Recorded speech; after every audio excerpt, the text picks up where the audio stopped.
Hello everyone, আজকে আমার মাথায় একটা বুদ্ধি খেললো। ভাবলাম কিছু মাখা খড়ি খাই, তাই আমার চোখ সোজাসুজি গিয়ে পড়লো একটা জাম্বুরার গাছের উপর। জাম্বুরাটাকে পারার জন্য অনেক চেষ্টা করতেছি, গাছে উঠতে কিন্তু পারছি না। তাই অনেক চেষ্টা করার পরে গাছে উঠে এই জাম্বুরাটা পেরে আনলাম। আজকে করবো জাম্বুরা মাখা। জাম্বুরাটা পেরে এনে কাটতে বসে গেলাম। ভাবছিলাম লাল হবে কি না সাদা হবে, কিন্তু কাটার পর দেখি একটু একটু লালই বেরোলো। আর জাম্বুরার লাল কালারটা দেখে আমার মুখে একটা লাল হাসি ফুটে গেল, কারণ এই জাম্বুরাটা অনেকই মিষ্টি হবে। আর জাম্বুরাগুলোকে অনেক স্টাইল করে না কাটলে নাকি একটুও স্বাদ হয় না, তাই স্টাইল করে কাটছি এখানে। আর পুরোপুরি কেটে নেওয়ার পরে দেখি অনেকই লাল, যদিও ক্যামেরাতে বেশি লাল দেখাচ্ছে না। তো এগুলো একটু একটু এখন ছাড়িয়ে নিব। আর ছাড়িয়ে নেওয়ার পর দেখতে কিছুটা এরকম ঝরঝরা টাইপের হয়ে যাবে।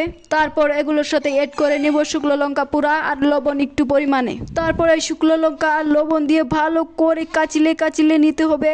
তারপর আপনার কাছে যদি দানামোর মতো বড় বড় হাত থাকে, তাহলে ওই হাত দিয়ে আপনি ভালো করে পারিয়ে মাখিয়ে নেবেন। চলো এখন খেয়ে রিভিউ দেওয়া যাক কিরকম হয়েছে। খেয়ে তো দেখি অনেকই দারুণ টেস্টি হয়েছে। তারপর দেখি অনেকই ঝাল লেগে গেছে, তাই চোখ দিয়ে আমাদেরকে অনেক অঝরে পানি ফেলতে হয়েছে। আর সব থেকে বড় ভুল করেছি একটা পিচ্চিকে এই মাখা খেতে দিয়ে, কারণ পিচ্চিটা তো ভালোই খাচ্ছিল। তারপর যে তার অবস্থাটা কি হয়েছে আপনারা নিজের চোখেই দেখতে পাচ্ছেন।